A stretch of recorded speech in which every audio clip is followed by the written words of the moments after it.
Bonjour à toutes et tous, c'est votre enseignant Abdel et cette vidéo est pour vous montrer un petit peu les fonctionnalités d'un outil qui s'appelle Perle, P-E-R-L-E, c'est un diminutif évidemment, qui est mis à notre disposition par le site d'Entreprise Québec, donc qui est le portail du gouvernement concernant l'entrepreneuriat, et qui va nous servir à aller chercher les permis et licences exigés par secteur d'activité et secteur géographique. Voilà, donc c'est une recherche que vous devrez faire à travers un moteur de recherche spécifique. Alors pour pouvoir accéder, donc vous allez avoir un lien évidemment durant le cours sur lequel vous pourrez accéder et arriver directement ici, mais il y a d'autres moyens, comme par exemple tout simplement utiliser une recherche en tapant le mot-clé Perle, comme Perle, en mettant peut-être le L et le E à la fin en majuscule, et vous le voyez, ça me le donne ici en bas, mais je peux continuer ma recherche de cette manière, en validant ce mot-clé, et ça va être le premier lien. Si chez vous, ça n'est pas le premier lien qui apparaît, cherchez ce lien-là dans la liste des liens qui vont vous être retournés ici. Vous allez probablement le retrouver parmi les 4, 5, voire 10 premiers. Voilà, donc c'est permis et licence Entreprise Québec. À partir de là, bon, vous cliquez dessus et vous accédez donc à ce module de recherche des permis et licences exigés pour chaque activité entrepreneuriale. Alors, comme je le disais tantôt, vous aurez l'accès direct à partir du cours, le lien va être mis à votre disposition, mais c'est une autre façon d'aller chercher ce lien, ou plutôt ce contenu. Donc, sachez que les permis et licences, évidemment, sont définis par niveau de gouvernance, autrement dit municipal, provincial et fédéral. Donc vous avez des permis municipaux, vous avez des lois fédérales ou des permis fédéraux et des permis provinciaux. Voilà. Donc dépendamment de votre secteur d'activité, cet outil vous retourne la liste de tous les permis exigés dans votre cas. Alors, comment se fait la recherche? On commence tout d'abord par choisir la municipalité dans laquelle on souhaite s'installer. Si on ne la connaît pas déjà, on peut quand même prendre un exemple en attendant de justement se fixer définitivement sur une municipalité. Dans le doute, choisissez votre municipalité de résidence. C'est celle qui se rapproche le plus. Donc vous pouvez faire une recherche par municipalité. Donc si vous mettez par exemple Longueuil, ça va vous retourner Longueuil. Si vous mettez Laval, forcément Laval et Lavaltrie. Donc les mots, les mots, ça reprend les mots forcément. Donc si je mets ici Montréal, vous allez voir que ça va me retourner quasiment tous les arrondissements de Montréal. Voilà. Vous les voyez ici. Supposons que je suis à Anjou, Montréal-Anjou, voilà. Ensuite, on me demande de sélectionner mon secteur d'activité, mon sous-secteur d'activité et mon groupe d'activité. Alors sachez d'abord que ces champs se mettent à jour en fonction du choix du champ précédent. Autrement dit, lorsque je fixe mon secteur d'activité, la liste des sous-secteurs se met à jour. Dès que je fixe la liste des sous-secteurs, la liste des groupes d'activité se met à jour. Démonstration, donc vous voyez la liste des secteurs, et c'est exactement la liste des classes du CIAN que l'on a ici.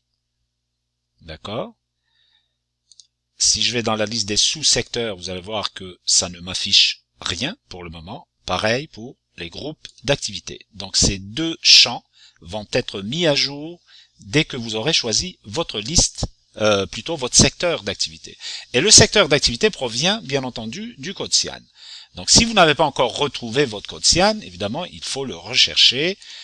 Comme j'avais expliqué dans une autre vidéo, vous pouvez le rechercher de plusieurs manières. Il y a une manière très très simple, c'est tout simplement de faire une recherche via Google. Donc vous mettez CIAN 2017 et puis le nom de votre activité commerciale. Exemple, dans mon cas, j'ai mis aménagement paysager, ici, vous le voyez. Supposons que je veuille me lancer dans l'aménagement paysager. Je peux mettre aussi garderie. Voilà, c'est un exemple. Je peux mettre évidemment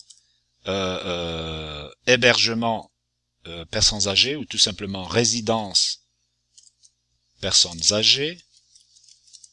Vous voyez? Et donc, à chaque fois que vous spécifiez, plus vous aurez de chances d'avoir un résultat, disons, détaillé. Donc, tiens, je garde résidence, excusez, pour personnes âgées. Voilà. Je valide avec ça. En principe, je devrais avoir mon CIAN tout de suite là. Alors, j'ai établissement communautaire de soins pour personnes âgées. Ça n'est pas tout à fait ça. Service aux personnes âgées. Je pense que ça serait ça. On va aller voir. Sinon, il faudrait de toute manière, comment dirais-je, refaire la recherche, soit de cette façon ou à travers une autre façon. Il suffit de vous reporter à la vidéo que je vous avais déjà fait visionner dans un cours précédent. Alors, supposons que ça soit celui-ci, donc des centres de jour, vous voyez des exemples ici, centre de jour pour adultes, centre pour personnes âgées, aide à domicile en entretien ménager, service d'aide à domicile, supposons que je fais un peu tout ça. Et lorsque vous regardez la hiérarchie du code CIAN, vous la voyez ici, en fait, lui, c'est le secteur d'activité. Lui, c'est le sous-secteur, et lui, c'est le groupe d'activité. Tout simplement, ce que vous avez ici. Je répète, donc dans la hiérarchie de votre code CIAN, la classe, donc la première ligne que vous voyez ici, une fois que vous avez affiché le code et la description, c'est le secteur. Là, c'est le sous-secteur et ensuite le groupe d'activité. Donc dans mon cas, je vais aller dans soins de santé et assistance sociale au niveau du site des permis et licences. Vous le voyez ici, secteur. Je sélectionne soins de santé et assistance sociale, le voici. À partir de là, vous allez voir, patienter quelques secondes et puis vous allez voir que ça va se mettre à jour. Vous voyez, les voilà. Donc dans mon cas, je peux aller me référer encore une fois au code CIAN, c'est le 642 assistance sociale. Et enfin, groupe d'activités, services individuels et familiaux. Services individuels, ça va se mettre à jour également. Et vous allez le retrouver ici. Il n'y a pas de raison pour que vous ne le retrouviez pas. C'est clair. Voilà, je valide avec ça. À partir de là, on vous demande de préciser les sujets. Soit vous cochez tous les sujets, mais ça va vous afficher beaucoup de choses.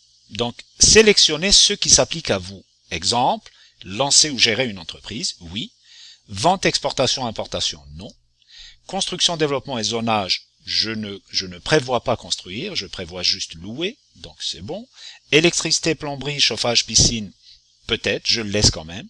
Utilisation de routes, de trottoirs, et ainsi de suite, donc je décoche ceux qui ne s'appliquent pas. Vous voyez, transformer des aliments, non. Services commerciaux professionnels, non. Services de marchandises, blablabla. Bon, si vous avez des mots-clés pareils, vous utilisez vos mots-clés, mais dans la plupart des cas, il suffit de cocher uniquement les sujets qui vous intéressent. À partir de là, vous cliquez sur Rechercher et vous aurez une liste de toutes, juste descendre dans la page, vous aurez une liste de tous les permis requis pour votre activité. Il suffit alors de cliquer sur chacune des bannières ici, municipale, provinciale, fédérale, donc la première. Voici les permis qui s'appliquent dans mon cas. Certificat d'autorisation d'abattage d'arbres sur le domaine privé, s'il y a lieu, sinon je ne vais pas le demander, on s'entend. Sachez que chaque certificat, forcément, sous-entend des charges, un coût, il y a toujours un coût.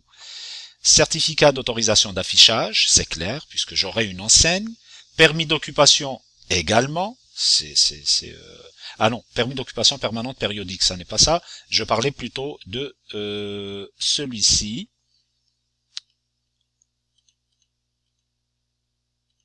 Permis d'occupation tout court, sauf s'il n'y en a pas en joue, ou alors il est inclus dans l'autorisation d'affichage, c'est tout à fait possible. Sinon, permis d'occupation permanente du domaine public, non. Est-ce que vous allez occuper un domaine public de façon permanente? Non, peut-être pas, je sais pas, dépendamment de votre projet. Permis de construction, démolition, déversement, lotissement, raccordement, etc., etc. Bon. Au provincial, on n'en a pas. Au fédéral, on en a 5. C'est juste un exemple, vous l'aurez compris. Et on sélectionne à chaque fois les permis qui s'appliquent à nous en faisant tout simplement une sélection. D'accord? Et on va insérer ces différents permis dans notre plan d'affaires. D'accord? Ça va être une partie de notre plan d'affaires et on fait citer la source, bien entendu, à la toute fin. Voilà, c'était donc une petite illustration de l'utilisation de l'outil Perl. J'espère que ça a été suffisamment clair. Merci à toutes et tous.